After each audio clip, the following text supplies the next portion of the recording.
하나님 말씀입니다. 신약성경 빌립보서 1장 27절로 30절까지의 말씀입니다. 신약성경 319페이지 빌립보서 1장 27절로 30절 우리 같이 읽습니다. 오직 너희는 그리스도의 복음에 합당하게 생활하라. 이는 내가 너희에게 가거나 떠나 있으나 너희가 한 마음으로 서서 한 뜻으로 복음의 신앙을 위하여 협력하는 것과 무슨 일이든지 대적하는 자들 때문에 두려워하지 않은 이 일을 듣고자 함이라. 이것이 그들에게는 멸망의 증거요 너희에게는 구원의 증거니 이는 하나님께로부터 난 것이라. 그리스도를 위하여 너희에게 은혜를 주신 것은 다만 그를 믿을 뿐 아니라 또한 그를 위하여 고난도 받게 하려 하심이라. 너희에게도 그와 같은 싸움이 있으니 너희가 내 안에서 본 바요 이제도 내 안에서 듣는 바니라. 아멘. 오늘은 믿음도 고난도 라는 제목으로 말씀 전합니다. 우리가 늘 고백하듯이 믿음은 하나님께서 주신 선물이고 은혜입니다. 우리가 믿겠다 해서 믿어지는 것이 아니고 우리의 의지로 되는 것이 아니고 하나님께서 먼저 찾아오셔서 우리를 감동하셔서 주신 것이 믿음이다. 그래서 믿음을 은혜로 받았다 할 땐 참으로 행복합니다. 내 의지와 나의 감정의 상태와 상관없이 믿음은 늘 있는 것이니까. 하나님께서 감동하시는 거니까. 그런데 고난도 은혜다 그러면 좀 멈칫합니다. 고난은 아프니까, 힘드니까, 어려우니까, 감정이 통제가 잘 안 되니까, 내 삶에 많은 어려운 영향들을 주니까 고난도 은혜다 하면 마음 한구석이 좀 멈칫합니다. 믿음은 기쁜 일이지만 고난은 참 아픈 일이기 때문입니다. 믿음은 하나님께서 내게 주신 복으로 당연히 여겨지지만 고난은 참으로 버겁고 어려운 짐처럼 느껴지기 때문입니다. 그런데 오늘 사도 바울은 우리에게 이렇게 권면합니다. 너희가 그리스도를 믿는 것도 그를 위해 고난을 받는 것도 모두 은혜다. 이렇게 바울은 기록하고 있습니다. 하나님께서는 우리에게 믿음의 은혜를 주셨을 뿐만 아니라 우리에게 주신 그 믿음을 잘 단련시키기 위해서 고난의 은혜도 우리 삶에 허락해 주셨습니다. 그 은혜는 우리를 혼자만의 신앙에 멈추게 하지 않고 다른 사람을 돌보는 데까지 가게 우리를 성장시킵니다. 그 은혜가 결국은 사랑을 실천하는 데까지 이어지게 합니다. 오늘의 말씀을 통해서 믿음과 고난이 모두 은혜다라는 것을 깨닫고 그 은혜로 사랑을 실천하는 삶을 함께 배워가는 시간이 되기를 원합니다. 1번 읽습니다. 믿음도 고난도 은혜로 주신 것.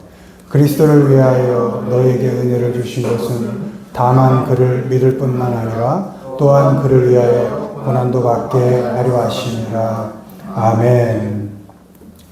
은혜를 주신 것은 이 원문으로 카리조마이, 은혜로 주다, 호의로 베풀다, 그러니까 거저 베풀다 이런 의미입니다. 은혜로 주다라는 건 거저 호의로 베풀다 이런 의미가 있습니다.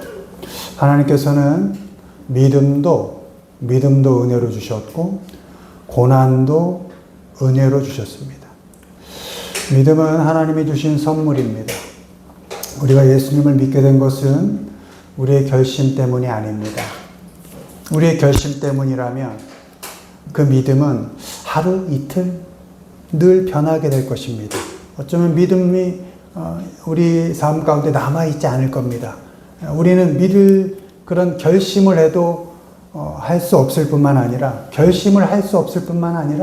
결심을 해도 그 믿음을 유지하기는 너무나 어려운 변화무쌍한 그런 존재들이기 때문입니다.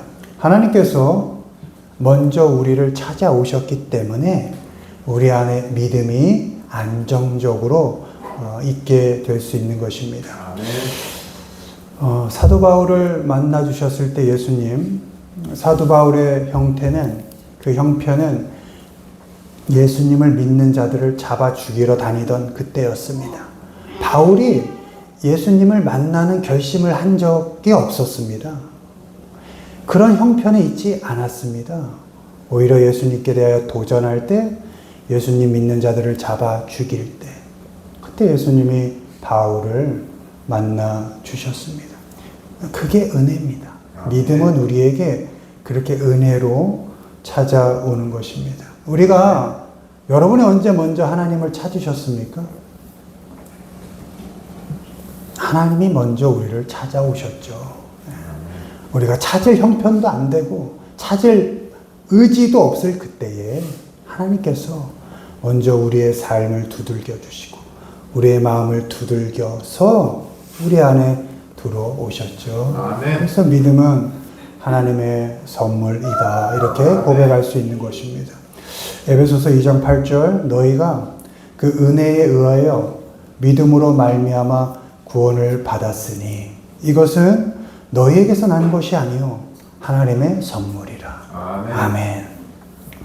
은혜 때문에 믿음으로 구원을 얻은 것이다. 아멘. 믿음의 시작이 하나님이시기에 그 믿음의 여정도 하나님이 책임지십니다. 아멘. 여러분, 얼마나 귀합니까? 내가 시작했다면 마무리 못 하잖아요.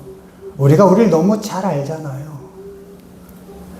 다짐을 해도 못하고 의지가 있어도 못하는 존재. 그러나 우리 안에서 믿음을 일으키신 분이 하나님이시기 때문에 그 과정을 함께 하시고 끝까지 완성해 가실 분이 하나님이시기 때문에 우린 담대하게 그 믿음의 여정을 살아갈 수 있는 것입니다. 하나님께서 책임지시는 것입니다. 그 볼륨을 먼저 줄여보세요. 마찬가지로 고난도 하나님이 허락하신 은혜입니다.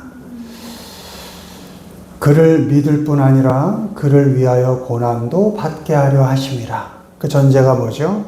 너에게 은혜를 주신 것은. 귀하죠. 고난도 우리가 원해서 오는 게 아닙니다. 믿는 자에게 오는 고난은 하나님이 허락하신 자리입니다. 우리가 고난을 당할 때 이걸 끄셔도 돼요. 우리가 고난을 당하는 그 삶의 자리, 그 자리 우리가 원하진 않았지만 하나님께서 허락하신 자리입니다.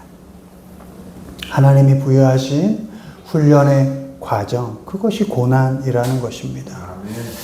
빌립보서 1장 28절, 이것이 너희에게는 구원의 증거니 고난은 구원의 증거다, 이렇게 말씀하고 있습니다. 고난이 닥칠 때 그것은 하나님이 나를 버리신 증거가 아니라 오히려 하나님이 나를 붙잡고 계신 증거입니다. 왜? 고난 속에서 믿음이 자라기 때문입니다. 여러분, 살만할 때 믿음이 자랍니까? 정말 하나님을 간절히 찾을 때가 언제입니까? 잘 나갈 때? 풍성할 때? 삶이 만만할 때? 하나님 안 찾잖아요. 누군가 아플 때, 예상하지 못한 고통이 올 때, 고난을 당할 때, 기대하지 않았던 어려움이 몰아칠 때, 그때 하나님 찾게 되잖아요. 그러니 하나님을 찾게 되는, 하나님을 찾기까지 인도하시는 그 고난의 과정, 그것이 하나님의 은혜라는 겁니다. 하나님께로 오도록 만든다는 것, 얼마나 귀합니까? 고난이 닥칠 때 하나님이 나를 버리신 증거가 아니라 하나님이 나를 붙잡고 계시는구나, 그걸 증거로 보여주시는 겁니다. 고난 속에 있을 때 믿음이 자랍니다. 연단 속에 있을 때 우리의 신앙이 깊어집니다. 그리고 그 과정을 통해서 하나님께서는 우리를 성장시키시고 자라게 하시고 사람답게 만들어 가시고 성숙하게 다듬어 가십니다. 혹시 지금 고난의 시간을 지나가고 계십니까? 그 고난을 은혜로 바라보시길 바랍니다. 하나님께서 지금 나를 키워가시는구나. 하나님께서 지금 나와 대화하기 원하시는구나. 하나님께서 나를 더 가까이 하고 싶어 하시는구나. 이렇게 은혜로 그 어려움들을 바라보시기를 바랍니다. 그 고통과 고난의 자리에 나 혼자 있는 것이 아니라 하나님께서 깊이 간섭하시는 함께하는 자리임을 믿으시기를 바랍니다. 그 고난의 자리가 바로 하나님이 우리를 다듬어 가시고 빚어 가시는 귀한 자리임을 믿고 그 고난의 시간을 하나님과 잘 어울리면서 믿음으로 겪어가시기를 바랍니다. 2번 읽습니다. 은혜는 사랑으로 흘러간다. 자기 일을 돌볼 뿐더러 또한 각각 다른 사람들의 일을 돌보아 나의 기쁨을 충만하게 하라. 아멘. 믿음과 고난을 은혜로 받아들인 사람은 이제 그 은혜로 다른 사람을 돌봅니다.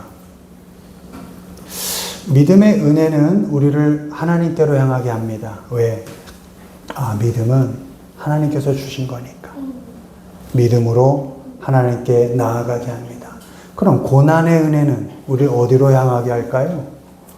우리의 눈을, 시선을, 마음을 우리의 이웃에게로 향하게 합니다. 왜요? 나만 아픈 게 아니구나. 그걸 아는 겁니다. 저가 아파하고 있을 때, 거봐, 너 그렇게 될 줄 알았어. 그것이 아니라, 하나님께서 너도 지금 훈련시켜 가는구나.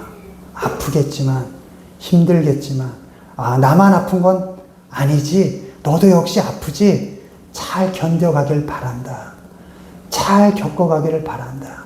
내가 도울 수 있는 것이 있다면 돕고 싶다. 우리 같이 한번 그 고난의 시간들을 잘 겪어가 보자. 라고 그렇게 우리의 시선을 나와 함께한 사람, 이웃에게로 돌려갈 수 있는 것입니다. 나뿐만 아니라 너도 그도 하나님의 다듬어 가시는 과정 속에 있다는 것을 믿기 때문에 그가 어떤 어려움에 처해 있을 때 하나님의 시선으로 그를 바라볼 수 있는 것입니다. 그래서 우리의 믿음과 고난은 하나님의 사랑으로 또 이웃 사랑으로 이렇게 이어지게 되는 것입니다. 빌립보서 2장 3절은 이렇게 우리에게 권면합니다. 아무 일에든지 다툼이나 허영으로 하지 말고 은혜 받은 사람은 하나님의 은혜를 알기 때문에 다툼 대신에 겸손을 택합니다. 자기 유익만이 아니라 다른 사람의 유익도 함께 생각합니다. 하나님의 은혜를 경험한 사람은 내가 옳다 주장하기보다 우리 어떻게든 함께 가보자 라고 그 함께라는 단어를 소중히 여깁니다. 그 마음이 바로 예수 그리스도의 마음입니다. 모든 사람은 자기 중심적입니다. 우리 민우는 이거 되게 이뻐해요. 지난주부터 요 앞에서 사진도 찍고 그랬습니다. 모든 사람은 다 자기 중심적입니다. 하지만 신앙인은 이기적일 수 없습니다. 자기 중심적인 사람은 자신을 사랑하지만 이기적인 사람은 자신만 사랑합니다. 이게 차이가 있죠? 모든 사람은 자기 중심적입니다. 그래서 자기를 사랑합니다. 근데 이기적인 사람은 나만 사랑하는 겁니다. 하나님의 은혜로 사는 사람은 자기를 사랑하되 그 사랑이 이웃에게로 흘러가게 합니다. 아멘. 예수님께서 그래서 이렇게 말씀하셨죠. 내 이웃을 내 자신같이 사랑하라. 그러니까 날 사랑할 수 있는 사람이 다른 사람도 사랑할 수 있는 것이죠. 예. 자기를 사랑하듯이 이웃을 사랑할 때 우리의 삶에 우리의 관계 속에 하나님이 허락하신 기쁨이 채워집니다. 그것이 바울이 말한 나의 기쁨을 충만하게 하라, 이런 의미가 되는 것입니다. 말씀을 맺습니다. 믿음으로 잘 서시고 고난 속을 또 잘 견뎌 가시고 그 믿음과 고난이 사랑으로 이어지게 그렇게 만들어 가시기를 바랍니다. 하나님은 우리에게 믿음의 은혜를 주셨습니다. 그리고 그 믿음을 단련하시기 위해 고난의 은혜를 허락하셨습니다.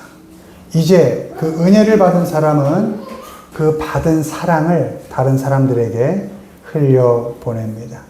하나님의 은혜 아래에서 믿음으로 서서 우리에게 닥친 고난들을 잘 견뎌 가기를 바랍니다. 그 믿음과 고난을 겪어가는 중에 사랑으로 이웃을 섬겨가는 데까지 우리의 삶이 잘 확장되어 가기를 축원합니다. 고난이 오면 낙심해야 할까요? 아프지만 낙심은 하지 마십시오. 힘들지만 낙심, 마음을 떨어뜨리지는 마십시오. 아파도 마음만은 하나님께 두십시오. 우리가 어떤 어려움 속에 있어도 하나님이 함께 하십니다. 그리고 사람과의 관계 속에서 이기심을 조금씩 줄여 가십시오. 자기 중심적일 수는 있지만 나만 생각하지 않고 나의 사랑하듯이 그 눈으로 다른 사람도 사랑하고 다른 사람의 유익을 구하는 그런 넓은 마음을 가지시기를 바랍니다. 그때 우리의 삶 속에, 우리의 가정 안에, 우리 마음 안에 하나님의 기쁨이 충만할 것입니다. 믿음도 은혜입니다. 여러분에게 닥치는 고난도 은혜입니다. 믿음에 굳게 서시고 고난은 잘 감당해 가시고, 그리고 그 하나님의 은혜 속에서 우리의 마음이 더욱더 넓어져서 하나님의 그 사랑의 열매를 잘 맺어가시는 우리 모두가 되기를 주님의 이름으로 축원을 드립니다. 아멘.